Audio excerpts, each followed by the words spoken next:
Jeff Dupuy mana nih Kong?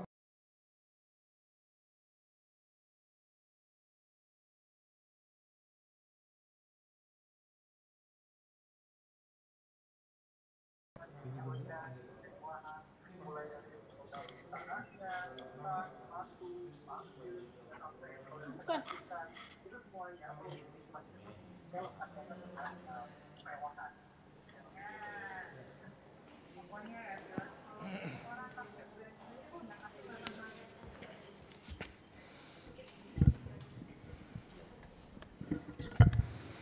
Kita akan mulai ibadah keluarga ini.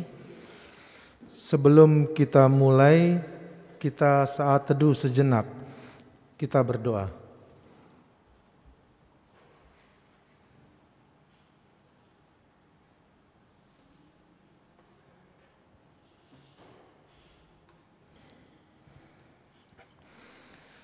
Selamat malam. Shalom. Pada malam hari ini kita akan melaksanakan ibadah keluarga.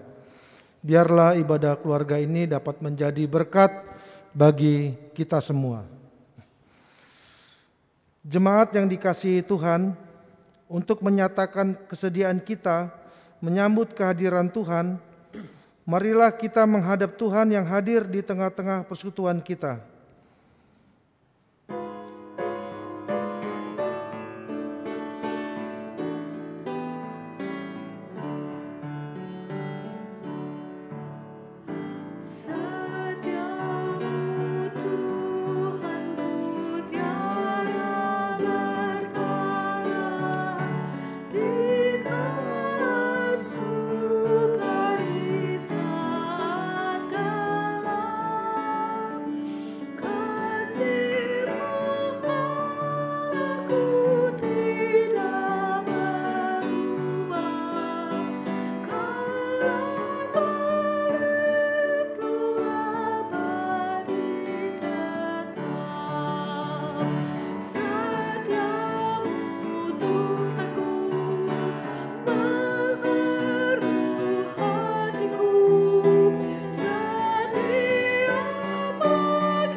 Bapak Ibu, mari kita berdoa. Kita berdoa. Bapa kami yang di sorga, pada malam hari ini Tuhan, kami mengucap syukur dan berterima kasih di mana Tuhan telah menyertai kami. Bapa, pada malam hari ini Tuhan, kami mau melaksanakan ibadah keluarga, kiranya Tuhan Yesus memberkatinya Bapa. Khususnya kami berdoa untuk Bapak Pendeta yang akan menaburkan firman, kiranya Tuhan Engkau memberkatinya Bapa. Terima kasih Bapa di sorga, kami juga berdoa dan mengaku atas dosa-dosa kami. Ampunilah salah dan dosa-dosa kami Tuhan. Dalam nama Tuhan Yesus Kristus kami sudah berdoa dan mengucap syukur. Amin. Kita akan membaca dari Mazmur 63 bait 1 sampai 5. Mazmur Daud ketika ia ada di padang gurun Yehuda. Ya Allah, Engkaulah Allahku, aku mencari Engkau. Jiwaku haus kepadamu. Tubuhku rindu kepadamu. Seperti tanah yang kering dan tandus tiada berair. Demikianlah aku memandang kepadamu di tempat kudus. Sambil melihat kekuatanmu dan kemuliaanmu. Sebab kasih setiamu lebih baik daripada hidup. Bibirku akan memegahkan Engkau. Demikianlah aku memuji Engkau seumur hidupku. Dan menaikkan tanganku demi namamu. Silakan duduk.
Bapak, Ibu, Saudara-saudara yang dikasihi Tuhan, baik yang ada di gedung ini maupun saudara-saudara yang ada di rumah masing-masing, saatnya kita akan merenungkan firman Tuhan pada saat ini.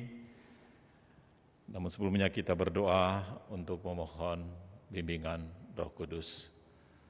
Mari kita satukan hati dalam doa kita. Ya Allah, kami datang bersyukur di malam hari ini karena kasih setia-Mu Tuhan melingkupi kami sehingga dari pagi hingga pada malam ini kami semua ada di dalam berkat Tuhan.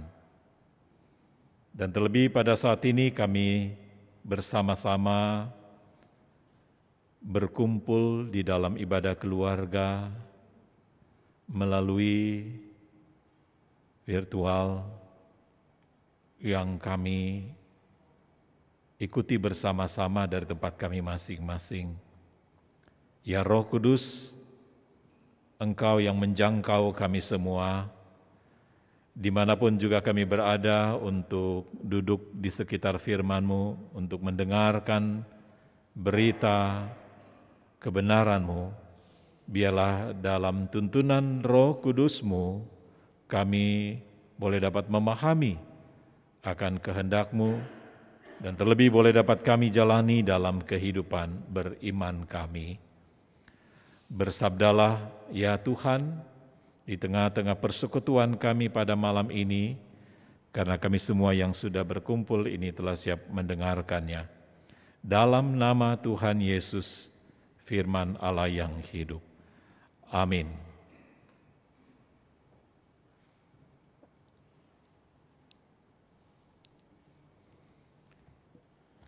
Mari kita berdiri menghormati pembacaan firman Tuhan yang ada di gedung ini dari 2 Korintus pasal 12 ayat 11 hingga ayat yang ke-15.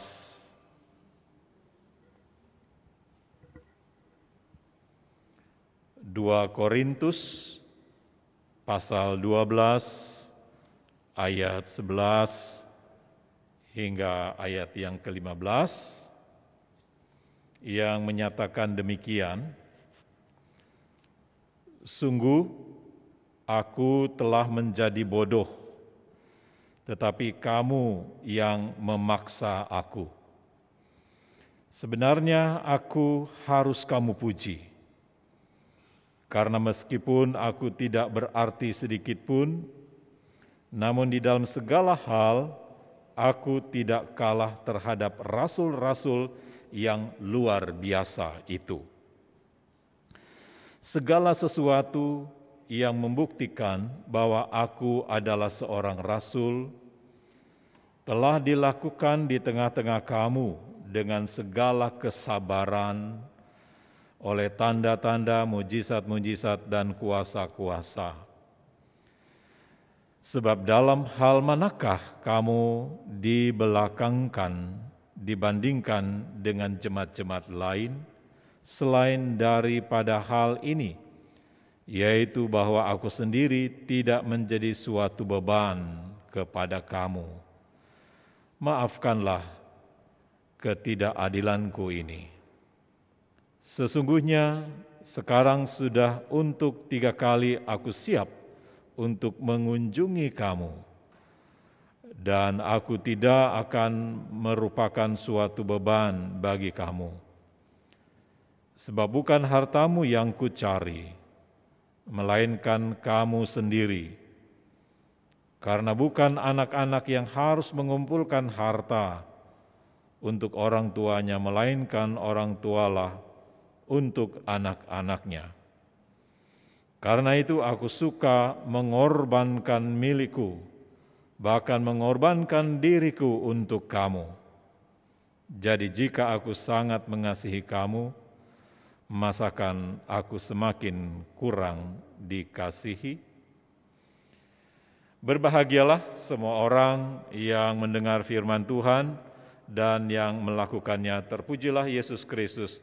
Haleluya.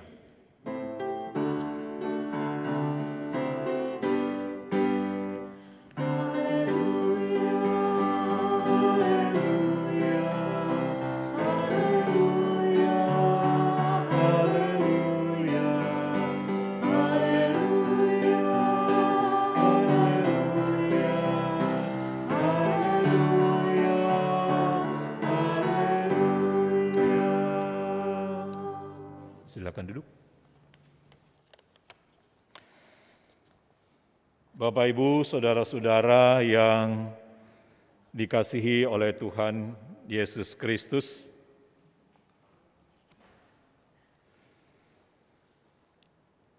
ada sebuah istilah yang viral. Tidak ada makan siang yang gratis. Tentu istilah ini atau pemahaman ini yang cukup sederhana maksudnya adalah bahwa tidak ada pengorbanan yang dilakukan seseorang tanpa mengharapkan sesuatu dari pengorbanan itu. Artinya kalau kita lakukan sesuatu, ya lakukanlah dengan pengabdian diri, tidak mengharapkan sesuatu dari apa yang sudah dibuat. Nah, ini bukan sesuatu yang asing di zaman sekarang ini. Karena kalau kita lihat, kalau sudah masuk dalam pilkada ya, atau pemilihan presiden dan wakil presiden atau kepala-kepala daerah, ya, ada banyak orang yang mendadak jadi dermawan ketika hendak mencalonkan diri. Ya, itu sudah tidak asing lagi ya. Begitu banyak kita mendapatkan orang-orang dermawan yang memberikan sesuatu, ya, memberikan sembako, memberikan kaos, bahkan memberikan uang dan lain sebagainya. Ya. Dan tentunya mereka membagi-bagikan itu, ya, tentu mengharapkan agar orang-orang dibagi itu untuk bisa dapat memilih dia. Tentu ini suatu pengorbanan yang ya, meminta balasan. Ya. Artinya kalau kita melihat hal demikian, apakah memang masih ada orang yang benar-benar mengabdi diri di negara kita ini? Atau sudah tidak ada lagi orang-orang yang jujur mau mengabdikan dirinya bagi orang lain? Nah, saudara-saudara yang dikasihi oleh Tuhan Yesus Kristus, ya, tentunya kalau tidak ada lagi orang yang ya, benar-benar tidak dengan tulus untuk memberikan pengorbanannya dalam kehidupan ini yang tanpa pamrih,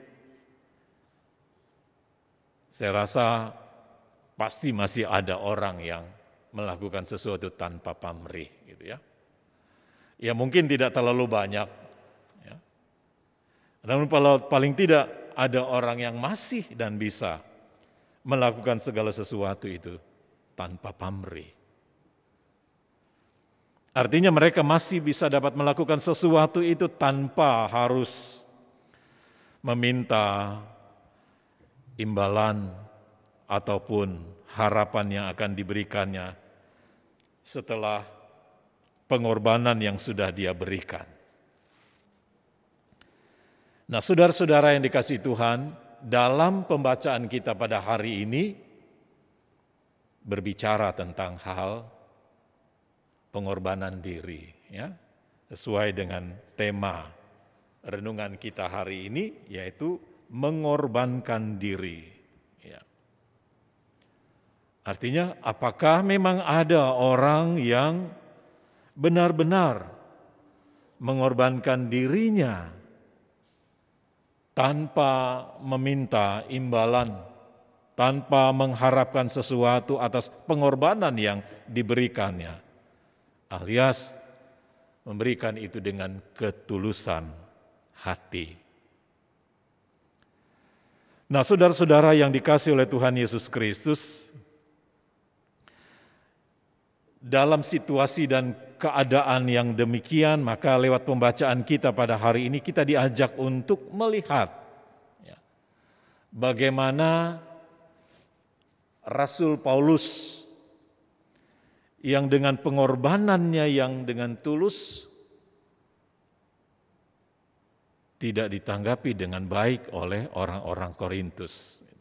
Ini sebaliknya. Artinya pertanyaannya, bagaimana kalau kita yang memberikan sesuatu dengan tulus ketika tidak direspon, apakah kita masih mau melakukannya dalam kehidupan kita? Itu menjadi pertanyaan kita. Jika kita memang sungguh-sungguh melakukan itu, ternyata tidak direspon, ya, apakah kita masih tetap menjalaninya itu? Nah, inilah yang dihadapi oleh Rasul Paulus di Korintus. Ya. Saudara-saudara yang dikasihi Tuhan, untuk itu tidak semua orang memilih mundur ketika pengorbanannya ini itu tidak direspon dengan baik.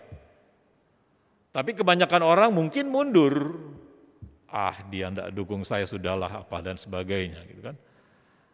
Atau saya diperhadapkan dengan sesuatu yang ya tidak ada impact-nya bagi diri saya, ya sudah saya tidak mau lagi gitu kan. Namun berbeda dengan Rasul Paulus. Ya.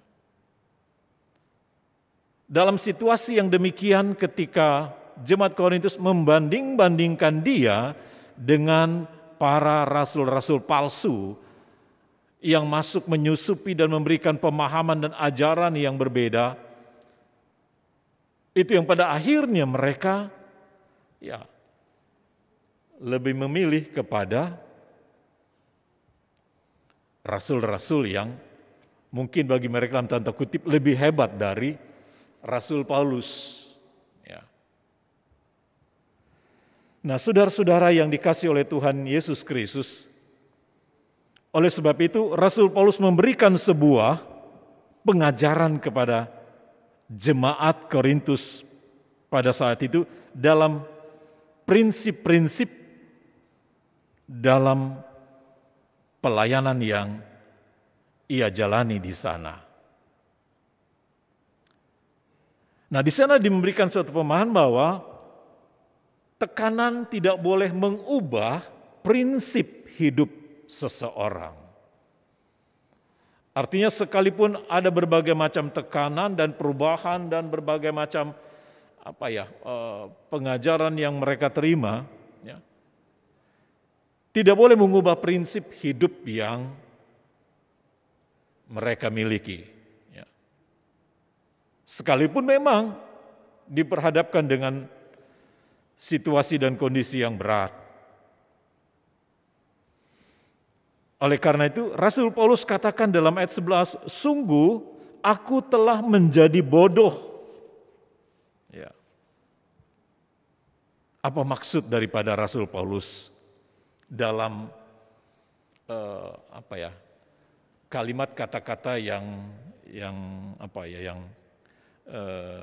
sedikit tajam dan menyindir? Ya, yang sebenarnya bukan dia bodoh gitu kan, tetapi itu oleh karena keadaan dan situasi orang-orang di Korintus terhadap dia pada saat itu, sehingga seakan-akan dia menjadi orang yang bodoh, menjadi orang yang yang nggak ada artinya sama sekali, padahal dia sudah berkorban dengan luar biasa terhadap mereka. Ya. Nah, ketika dikatakan sungguh aku telah menjadi bodoh, ya. Dalam pemahaman pada saat itu bahwa ada istilah membual, ya, membual sama seperti berbohong ya, membual. Tapi kalau membual itu lebih rendah gitu kan.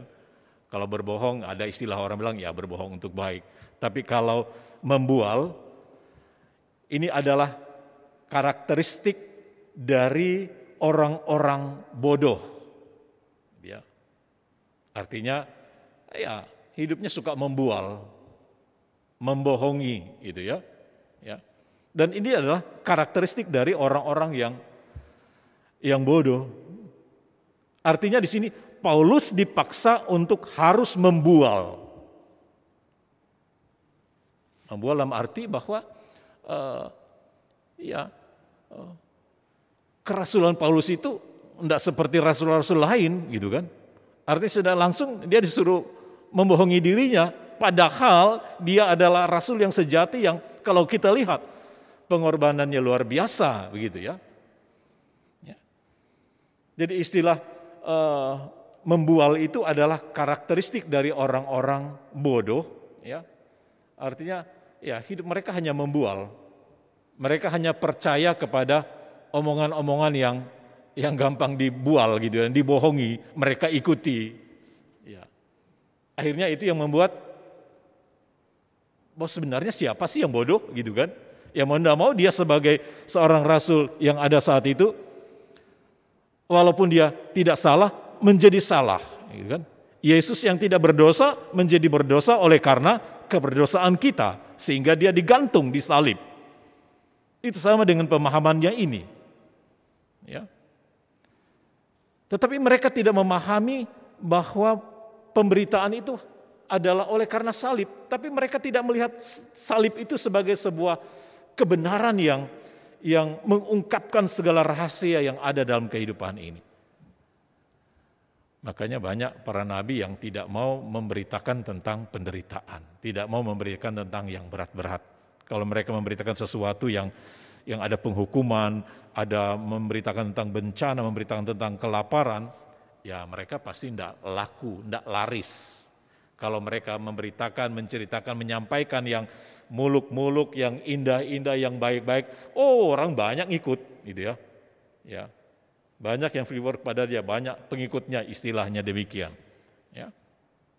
Nah, saudara-saudara, jadi artinya di sini bahwa Rasul Paulus disuruh membual, artinya ketika dikatakan sungguh aku telah menjadi bodoh, tetapi kamu yang memaksa aku, katanya, gitu ya.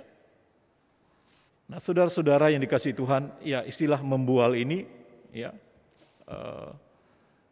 sama seperti ketika saya beberapa tanggal 21 September, Agustus, ya, ada kasus yang menimpa 4 siswi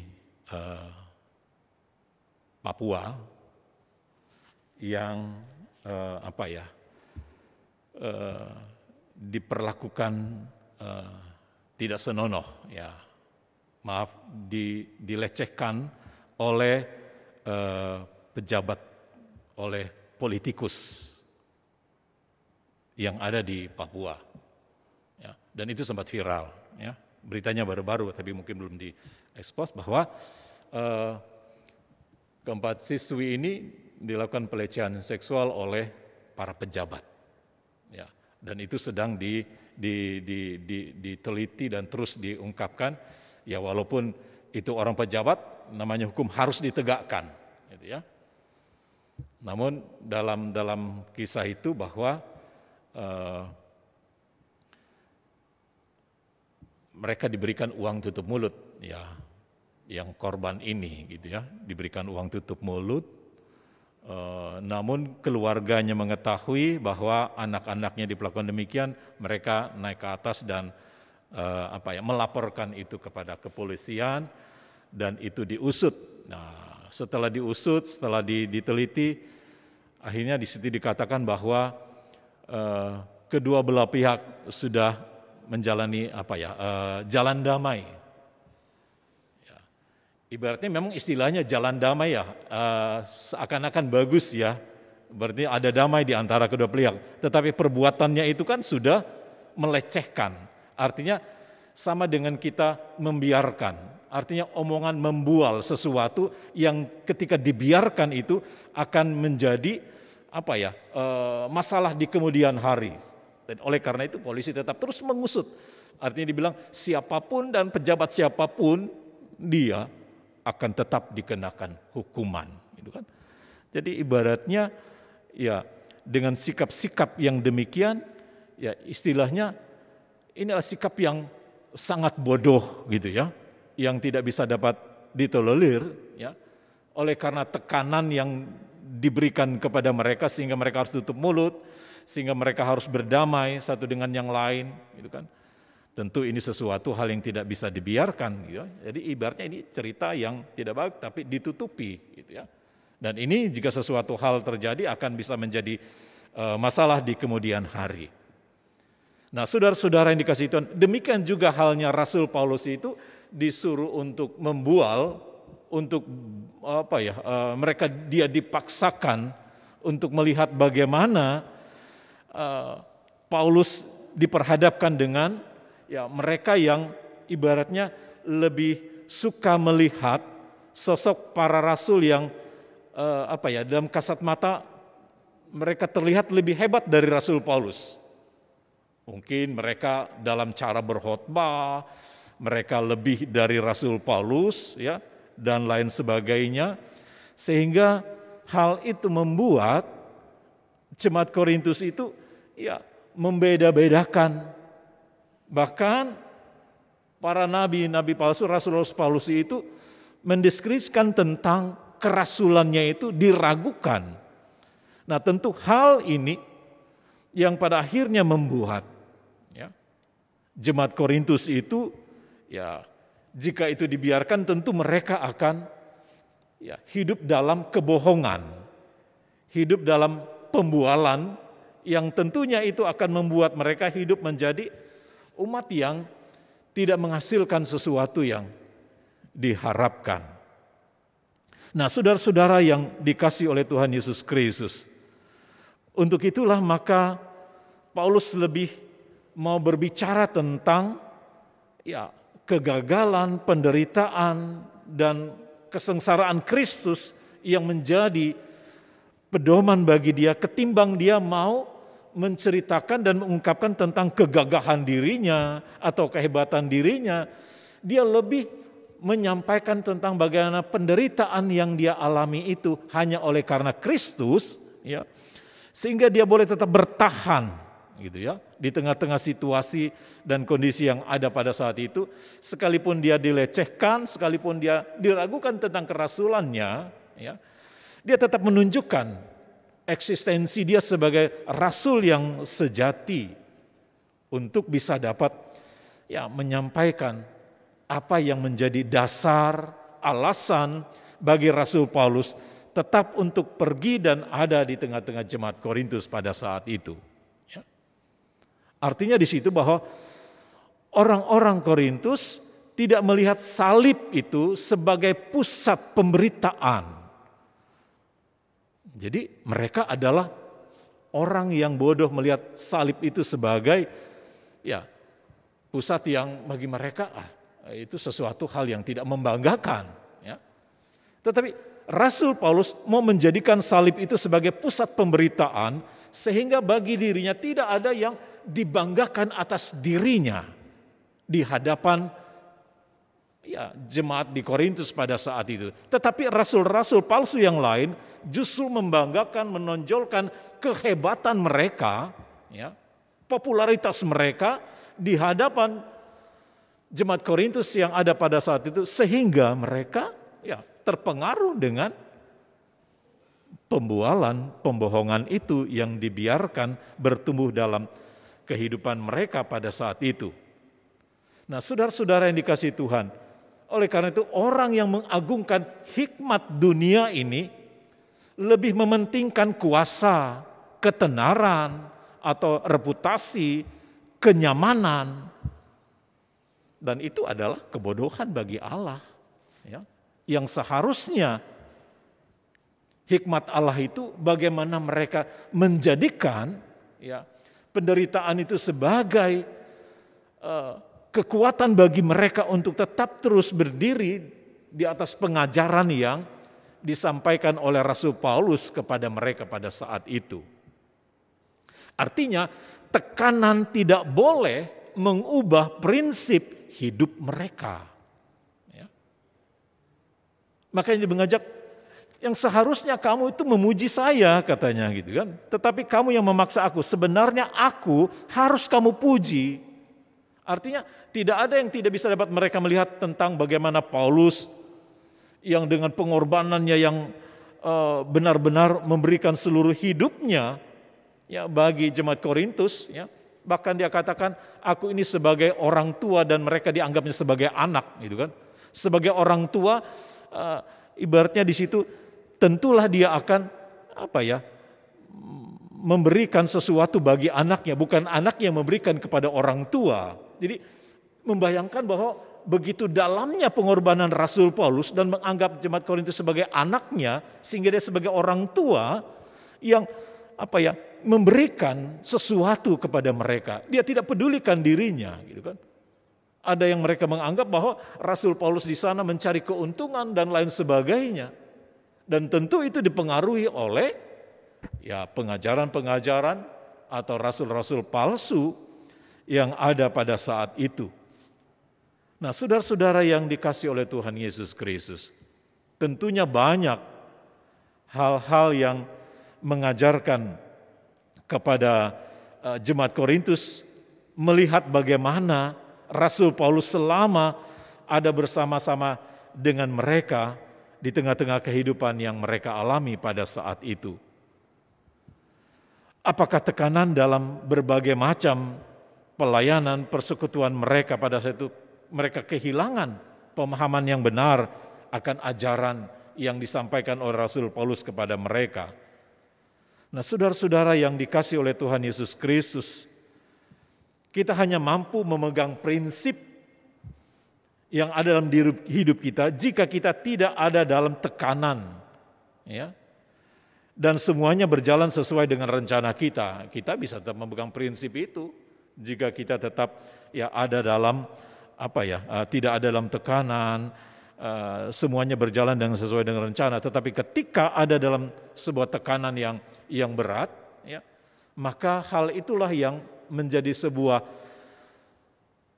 dasar bagi Rasul untuk memperlihatkan kepada mereka bahwa selama ini Rasul Paulus itu kan tidak pernah membanggakan dirinya di hadapan mereka, dan dia benar-benar tulus dan mengorbankan dirinya untuk jemaat Korintus yang ada pada saat itu. Nah, saudara-saudara yang dikasihi oleh Tuhan Yesus Kristus, oleh karena itulah maka hari ini kita bisa dapat melihat bahwa dari konteks dari pembelajaran itu, yang tentunya kesan yang kita bisa dapat ambil, yang kita bisa dapat lihat, bahwa kadang-kadang orang melihat seorang hamba Tuhan itu yang mereka tentu agungkan, apa yang mereka lihat di depan mata mereka. Misalnya ketika mereka membandingkan Rasul Paulus dengan rasul-rasul yang hebat katanya di sini, ya, karena mereka selalu melihat bagaimana para rasul itu dengan gagah berani, dengan hebat, ya, mungkin dengan khotbahnya, dengan nubuatnya dan berbagai macam mujizat yang pasti itu membuat orang-orang tertarik dan menjadi dia terkenal, gitu ya. Dan mereka menyukai hal tersebut dibandingkan dengan Paulus, ya, yang dalam arti nilai yang Rasul Paulus mau sampaikan dalam kondisinya pada saat itu, bahwa kebanyakan orang tidak melihat. Nah, ini kebanyakan orang jarang menilai atas kesabaran seseorang, ketekunan dia melayani, kekuatan ketika dia berada dalam tekanan. Justru disitulah terlihat artinya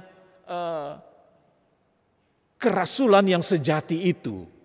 Bukan dilihat dari hebatnya dia dapat mereka membandingkan daripada rasul-rasul yang lain itu.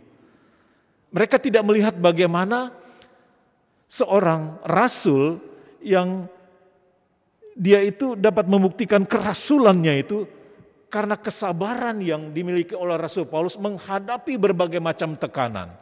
Dan mereka tidak melihat itu sebagai suatu pengorbanan. Ya.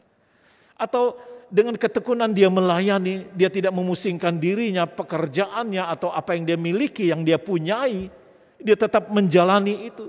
Dan orang tidak pernah melihat itu sebagai sebuah bukti bahwa itulah tanda sebuah kerasulan. Orang lebih melihat dari kehebatan secara finansial yang dapat dia tunjukkan, ya, dibandingkan dengan Rasul Paulus. Ya, Rasul Paulus selalu melihat bahwa salib itu sebagai sebuah tanda bagi dia untuk bisa dapat merendahkan dirinya di hadapan Allah, sehingga dari situ dia mendapatkan kekuatan untuk selalu menyampaikan kebenaran itu kepada jemaat-jemaat yang dia kunjungi. Bahkan kerasulan seseorang itu ketika dia tetap ada kekuatan, ketika dia berada dalam tekanan-tekanan yang begitu besar dihadapi.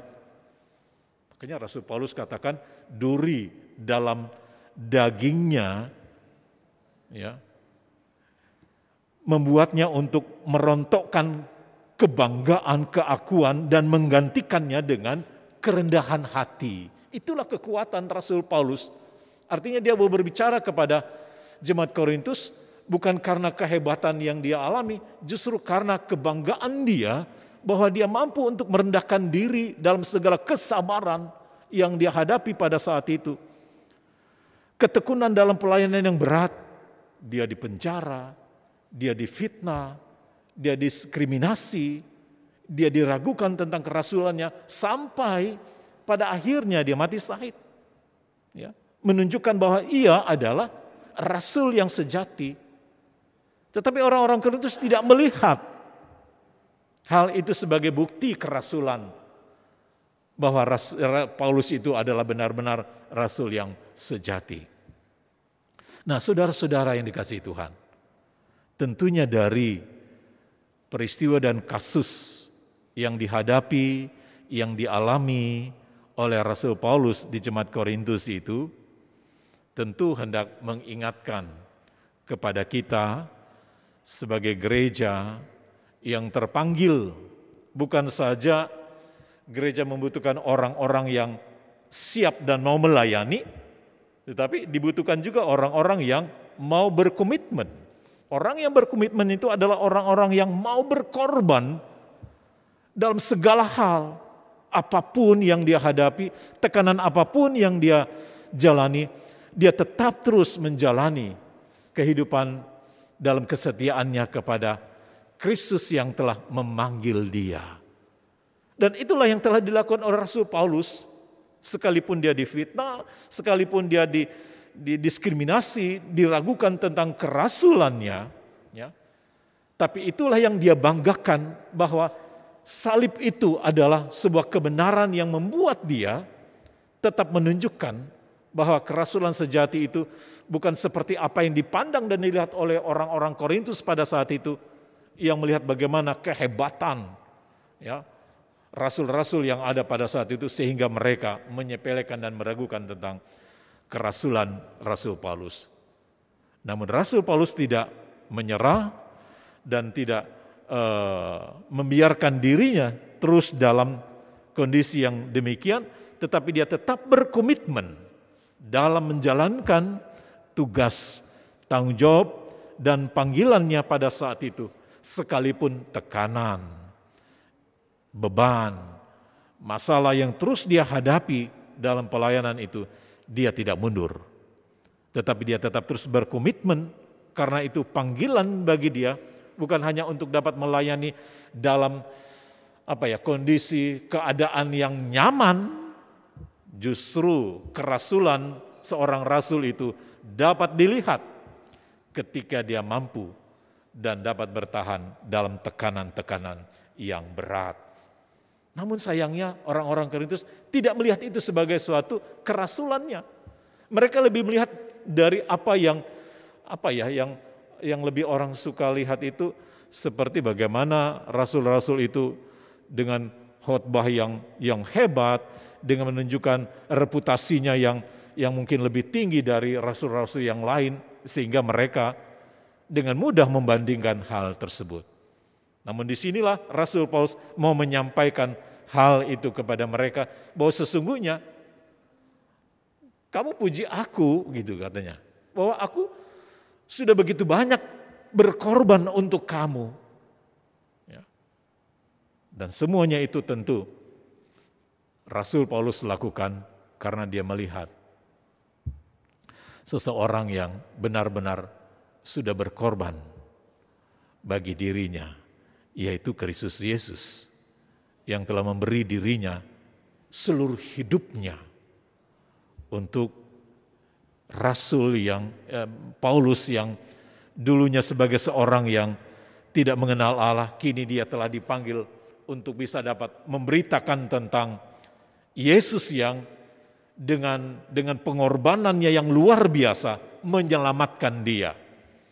Yang tentunya juga kita terpanggil bahwa sebagai orang yang percaya yang telah diselamatkan oleh pengorbanan Kristus, kita juga terpanggil untuk bisa dapat memberi diri kita, mengorbankan diri dan hidup dan seluruh penghidupan kita bagi kemuliaan Tuhan. Dan terlebih ketika saat ini kita ada dalam situasi dan kondisi dan dalam tekanan yang berat, apakah masih ada orang yang dengan sungguh-sungguh mau berkorban untuk orang lain? ketika saat ini begitu banyak orang yang mengalami kesusahan, begitu banyak orang yang mengalami diskriminasi, begitu banyak orang yang diperlakukan dengan tidak adil. Nah, saudara-saudara yang dikasihi Tuhan, tentu hal yang sederhana bagi kita untuk bisa dapat berkorban untuk Kristus dalam kehidupan ini, tentu bukan hanya untuk supaya dilihat oleh orang bahwa dia berkorban. Justru pengorbanan itu tidak dapat dilihat dengan kasat mata. Bagaimana kita senantiasa tetap menunjukkan kepedulian kepada sesama di tengah-tengah situasi dan kondisi yang kita alami pada saat ini, bahwa begitu banyak orang yang tentunya membutuhkan perhatian dan pengorbanan bagi kita semua untuk menyelamatkan mereka yang mungkin saat ini banyak diperlakukan dengan tidak adil. Dalam arti banyak kehidupan ini yang hanya membual, yang sesungguhnya kehidupan ini dengan tidak tulus, dengan jujur kita mau persembahkan kepada Tuhan. Oleh karena itu, melalui pengorbanan diri dan hidup kita, oleh karena Kristus telah mengorbankan dirinya bagi saudara dan saya, maka tentu kita pun terpanggil untuk bisa dapat berkorban bagi banyak orang. Ya. Justru dengan kita tetap terus memakai masker, ini satu cara kita berkorban untuk orang lain. Bagaimana kita menjaga orang lain ketika kita menjaga diri kita untuk tetap terus mematuhi misalnya protokol kesehatan itu dan hal-hal yang lain yang mungkin kita anggap itu sepele, tapi itu hal yang kecil sebagai bentuk pengorbanan kita untuk bersama-sama mengatasi masalah yang berat yang kita alami saat sekarang ini. Untuk mengorbankan diri kita tidak perlu punya duit yang banyak, kita tidak perlu menjadi orang yang hebat, kita tidak perlu menjadi orang yang punya reputasi yang tinggi.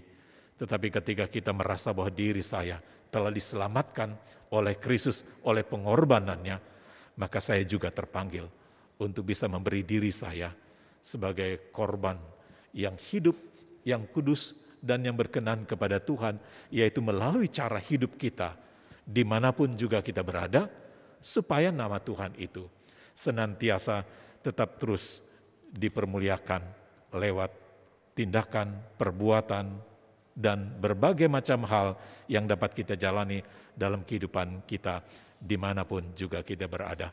Semoga dengan pengorbanan yang Bapak Ibu berikan dalam kehidupan ini, Tuhan kiranya senantiasa memberkati dan menguatkan kita sehingga banyak orang yang boleh dapat diselamatkan lewat pengorbanan kita dimanapun juga kita berada. Terpujilah Kristus, oleh karena pengorbanannya saudara dan saya sampai hari ini diberikan kekuatan, kesehatan, dan kehidupan untuk menjadi berkat bagi banyak orang. Amin.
Saudara-saudara yang dikasihi Tuhan, mari kita bersama-sama membawa doa kita kepada Allah di dalam syafaat kita pada saat ini.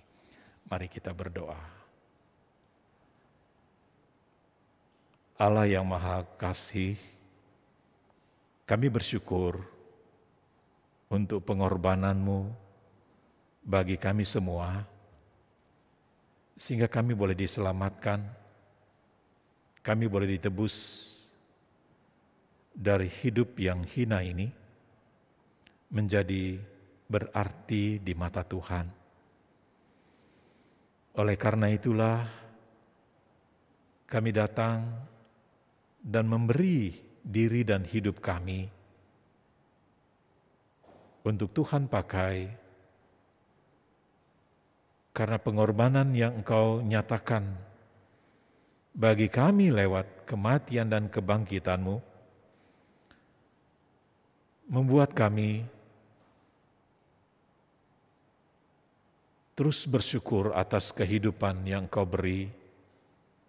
Karena tanpa Engkau Tuhan, apapun yang kami lakukan tentu akan menjadi sia-sia.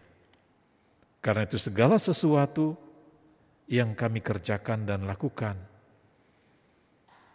semuanya Tuhan, untuk kemuliaan bagi nama-Mu. Dan saat ini, dalam kebersamaan kami sebagai jemaat GPB Shalom DKI bersehati dalam doa kami pada kesempatan ini untuk membawa dan menyerahkan pergumulan hidup kami sebagai bangsa. Yang sampai hari ini Tuhan Engkau hadirkan kami untuk hidup di negeri yang kami cintai ini. Yang sampai hari ini Tuhan kami diperhadapkan dengan berbagai macam tekanan oleh karena masa pandemi yang masih tetap terus berada di negara kami dan dunia ini. Untuk itu kami meminta dan memohon kepadamu Tuhan, selalu berikanlah hikmat sorgawi bagi para pemimpin kami, agar mereka dengan tulus dan jujur melaksanakan tugas dan tanggung jawab mereka untuk menghadirkan damai dan sejahtera dan keadilan bagi hidup berbangsa dan bernegara kami, khususnya dalam mengatasi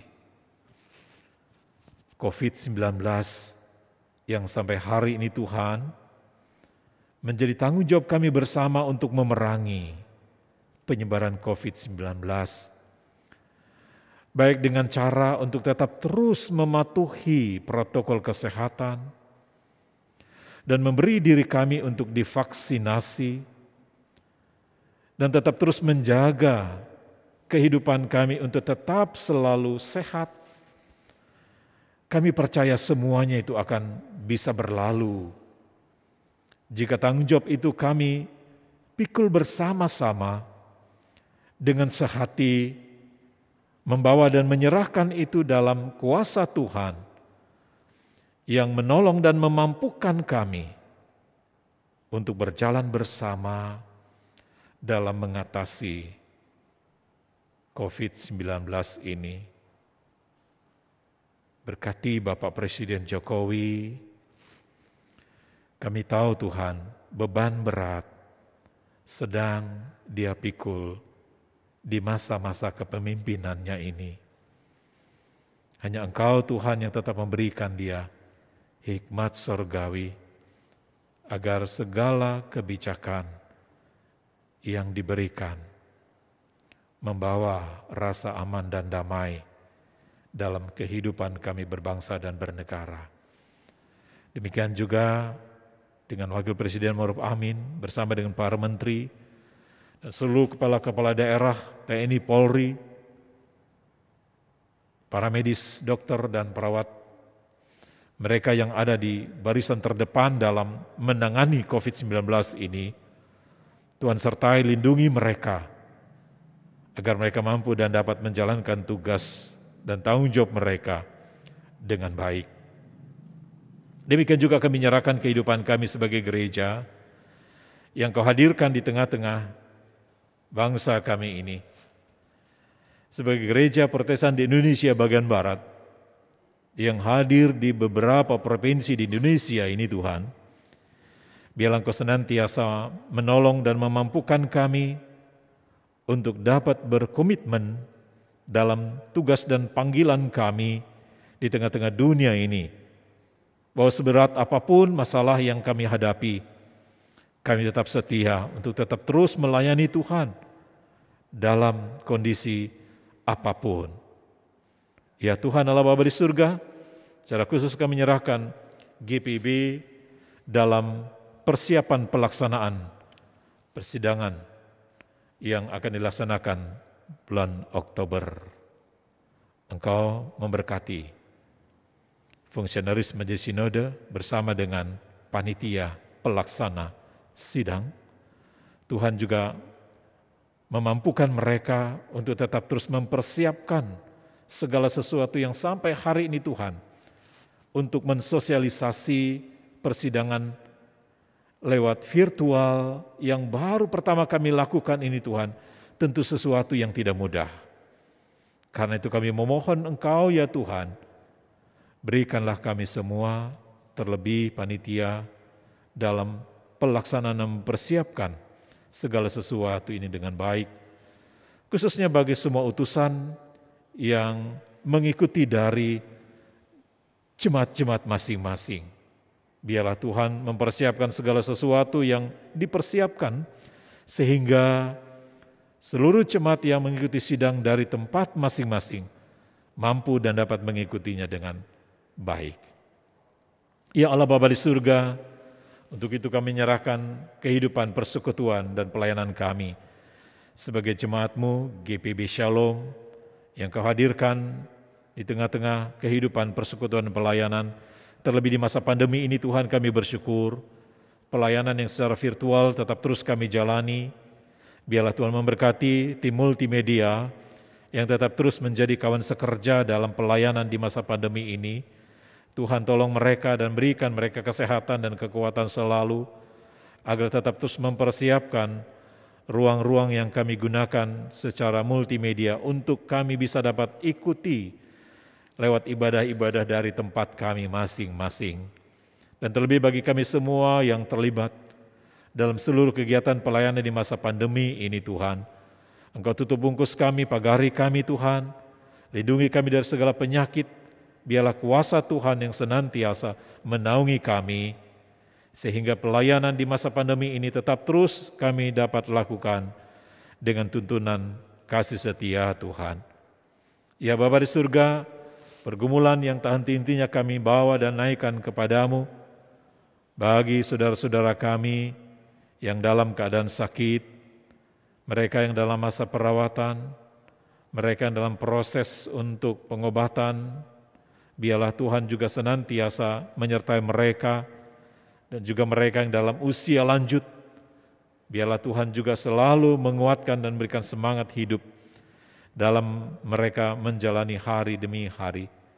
Untuk itu kami menyerahkan Bapak Grace Yono Santoso dalam perawatan di rumah, Bapak Langsamahu, Ibu Nahumuri, Bapak Wagito Purwono dalam pemulihan, Ibu Sakruela, Nona Mary Launa Pesi, Bapak Sarono, Ibu Diksi Syahininia, Ibu Marta Rolanda, Nona Margaret Rolanda, yang rencana tanggal 24 September akan dilaksanakan operasi di Bali.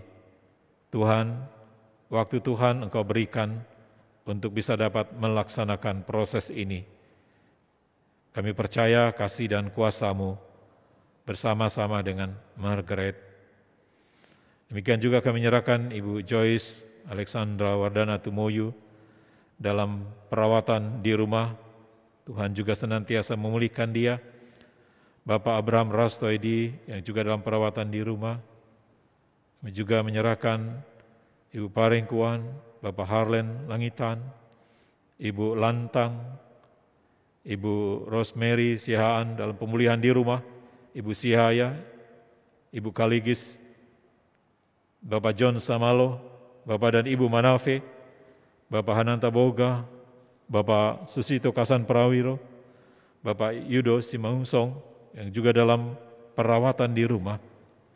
Biarlah kasih setiamu Tuhan senantiasa menopang mereka dan tetap memberikan kekuatan iman untuk tetap percaya bahwa hanya Engkaulah Tuhan kekuatan dan pemulihan bagi kesehatan yang mereka rindukan. Ya Allah Bapa di surga, juga kami serahkan pergumulan-pergumulan kehidupan kami sebagai keluarga dan jemaat-Mu. Biarlah Tuhan juga memberkati usaha, pekerjaan, bisnis, dan saudara-saudara kami yang saat ini juga sedang mencari pekerjaan. Biarlah kasih dan setia-Mu Tuhan senantiasa bersama-sama dengan mereka. Dan terlebih untuk keluarga yang kami tetap dukung dalam sepekan, keluarga Elis Bonara, keluarga Seherman Mangiri, keluarga Indra Simamora, keluarga Nyonya Amakiwau, keluarga Nyonya Sihaya, dan keluarga Carmen Manurung. Biarlah Tuhan senantiasa tetap memelihara dan menyertai kehidupan mereka di tengah-tengah pergumulan hidup yang mereka lalui. Terima kasih Bapa untuk kasih setia-Mu dalam kehidupan kami sampai hari ini, dan seluruh tugas dan pelayanan kami di sepekan ini. Tuhan juga campur tangan kegiatan-kegiatan pelayanan yang hanya dalam bentuk ibadah yang kami lakukan, baik itu Pelkat, Komisi, dan BPPJ, dan karyawan, Satpam, dan semua kami yang terlibat di dalam seluruh proses pelayanan di masa pandemi ini. Tuhan, kepadamu kami mohon kasih dan setia-Mu menopang kehidupan kami semua. Dan terlebih juga kami menaikkan segala syukur kami kepadamu atas segala berkat yang Tuhan limpahkan atas hidup kami sampai hari ini. Baik kami yang boleh sembuh dari sakit, kami yang diberikan kelulusan dan kesuksesan dalam pendidikan, maupun dalam setiap usaha dan pekerjaan kami yang boleh memberikan kami berkat kehidupan, sehingga daripadanya Tuhan kami boleh dapat merasakan pimpinan Tuhan. Kami juga yang boleh bersyukur atas usia kelahiran dan usia pernikahan, yang semuanya itu Tuhan membuat kami hari ini boleh bersuka cita. Terlebih khusus pada hari ini tanggal 15 September, atas hari ulang tahun Bapak Jeffrey H. Dupuy dan Saudara Bobby A.S. Konai. Tuhan memberkati atas usia mereka hari ini, atas sukacita dan ketambahan umur yang mereka miliki.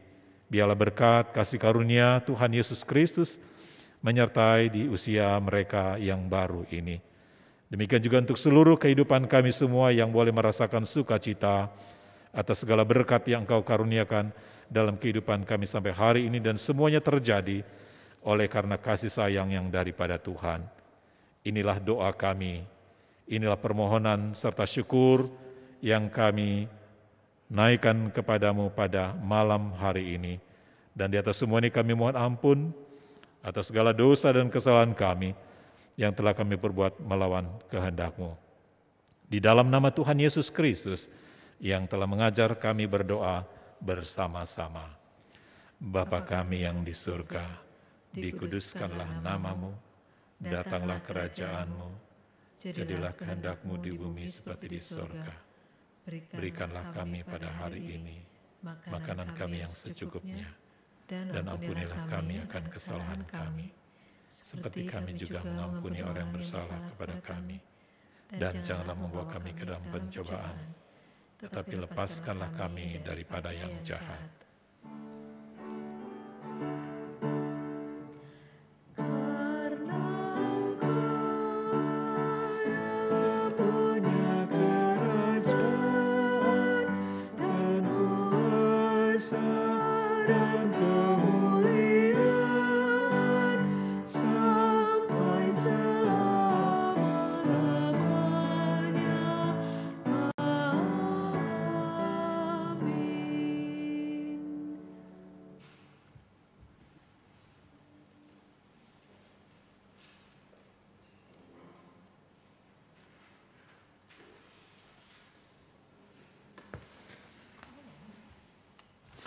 Jemaat yang dikasihi Tuhan, sebelum kita masuk ke persembahan, kita akan mendengarkan kesaksian pujian dari Bapak Pendeta Aprianus Libat.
Kemanakah aku dapat pergi, menjauhi roh-Mu yang suci, Kau sahabat,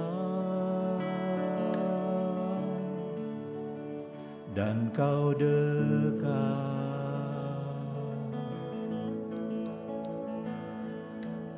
bahkan seluruh pengabdianku tak bisa membalas kesetiaan-Mu, sungguh mulia dan berharga. Sungguh besar pengorbanan-Mu bagiku, terlalu dalam untuk dimengerti. Sungguh besar,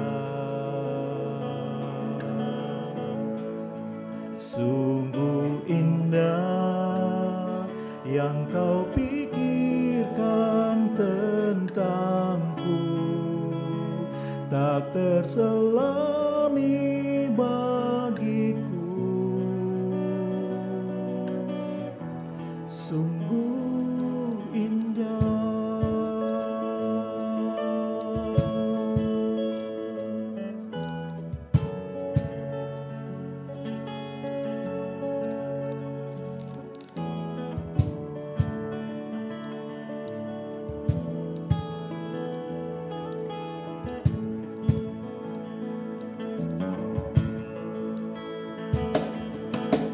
Kemanakah aku dapat pergi, menjauhi roh-Mu yang suci, Kau sahabat,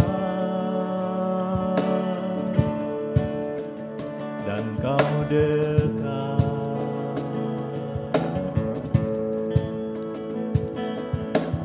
bahkan seluruh pengabdianku tak bisa membalas kesetiaanku, sungguh mulia dan berharga. Sungguh besar pengorbanan-Mu bagiku, terlalu dalam untuk dimengerti. Sungguh besar, sungguh indah yang Kau pikirkan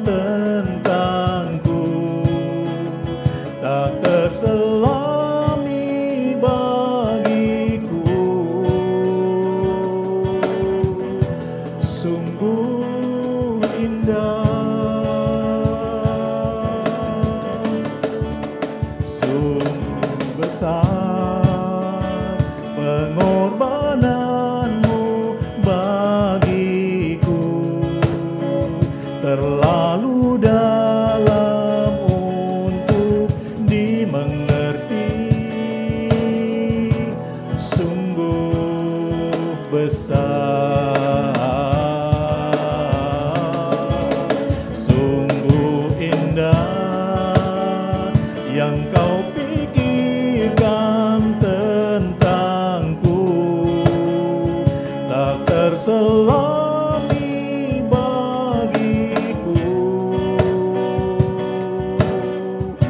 Sungguh indah, sungguh indah, sungguh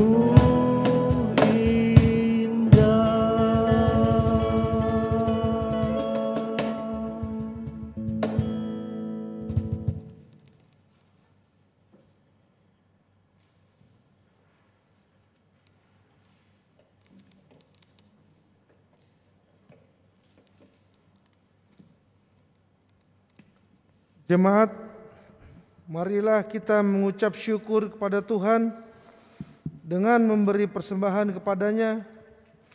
Ingatlah firman Tuhan dari 2 Korintus 9 ayat 7 yang menyatakan, hendaklah masing-masing memberikan menurut kerelaan hatinya, jangan dengan sedih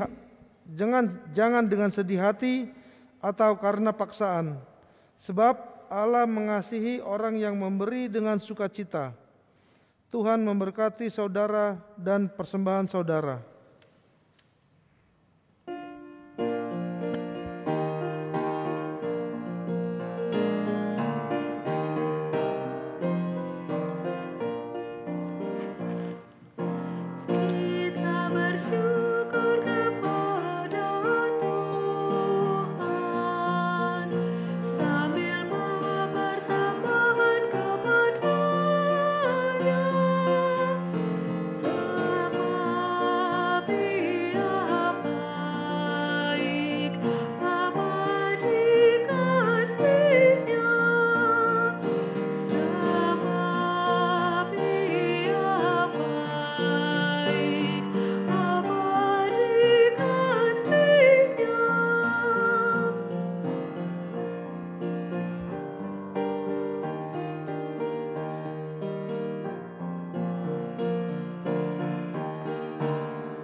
Jemaat, mari berdiri untuk menyerahkan persembahan ini kepada Tuhan.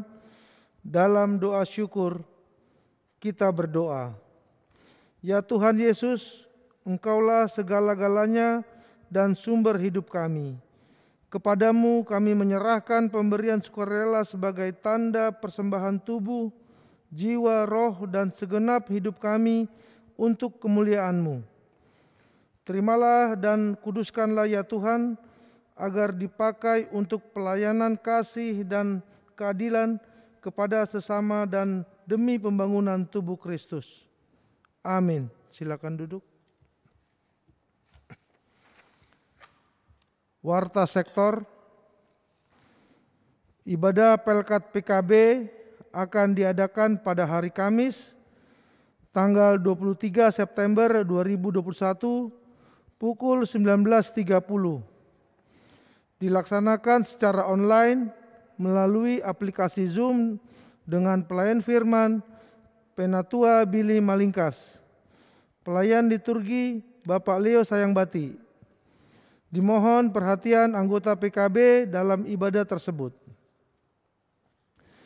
Ibadah Pelkat PKLU akan diadakan pada hari Sabtu 25 September 2021 pukul 11.30. Dilaksanakan secara online melalui aplikasi Zoom dengan pelayan firman Pendeta Nestor Mananohas, KMJ GPIB Shalom Balikpapan. Pelayan liturgi Nyonya Sri Budiati. Dimohon perhatian anggota PKLU dalam ibadah tersebut. Ibadah pengucapan syukur keluarga almarhum Ibu Neti Sukendar Untu, warga sektor pelayanan 4, akan diadakan pada hari Minggu tanggal 26 September 2021 pukul 12.00 bertempat di GPIB Shalom DKI Jakarta, dilaksanakan melalui Zoom meeting.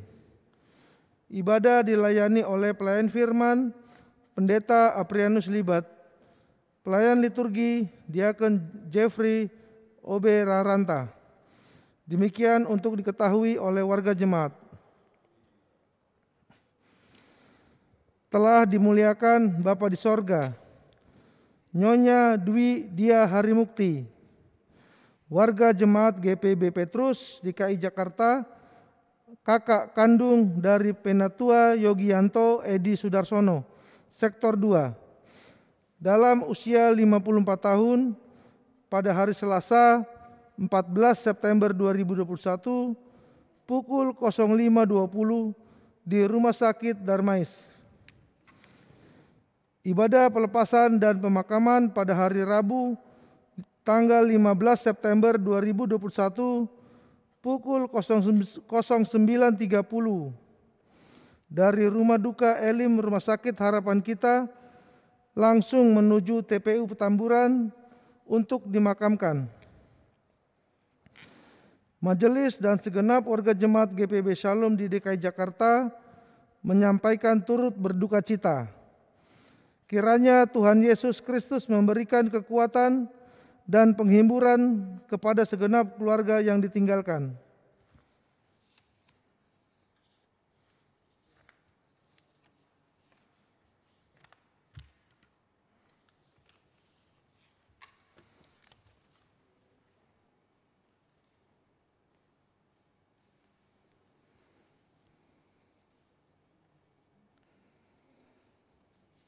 Saudara-saudara yang dikasihi Tuhan, dengan rasa syukur dan sukacita, kita akan bersama-sama mengakhiri seluruh rangkaian ibadah kita pada malam hari ini. Untuk itu kita kembali menjalani kehidupan kita masing-masing dengan tetap setia kepada Tuhan dalam menjalani hari lepas hari. Kita akan mengakhiri persekutuan kita saat ini dengan menyanyi dari PKJ 153 bait 1 dan 2, Pakailah Seluruh Hidupku. Silakan berdiri yang ada di gedung.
Arahkanlah hati dan pikiranmu kepada Tuhan dan terimalah berkat Tuhan.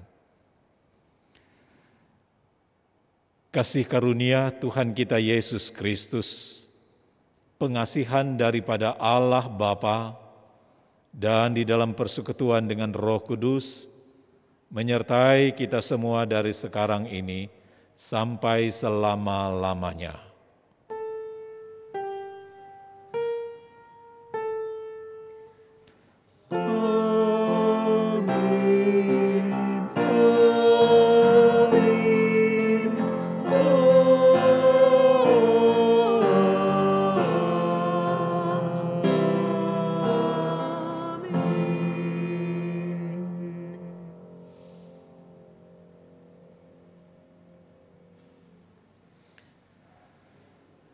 Demikian ibadah kita selesai dan kita masuk dalam doa konsistori.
Bapak, Ibu, Saudara-saudara, kita akan happy birthday dulu ya. Musik silakan.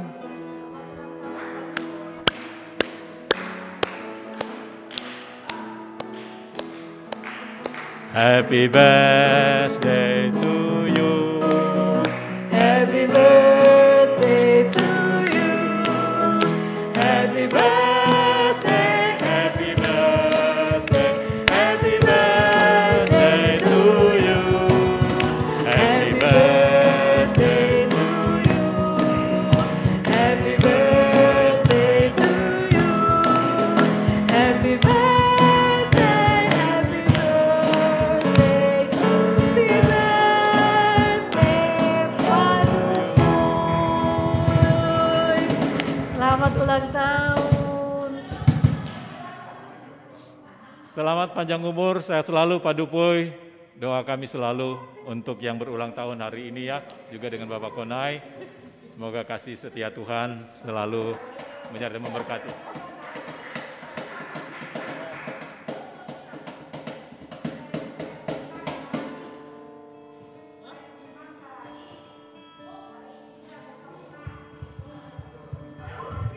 Oh, ini ulang tahun pernikahan ya? Hah? Pak Bapak dan Ibu Lang ya? Ada yang ulang tahun juga ya. Bapak Isman, Resmian Sarangi juga ya, berulang tahun. Sektor 5, Tuhan memberkati juga. Panjang umur, sehat selalu. Ulang tahun pernikahan Tante Langi sama Om Ferry. Ya, selamat Ibu Langi dan Pak Langi, selamat. Selamat Ibu Langi.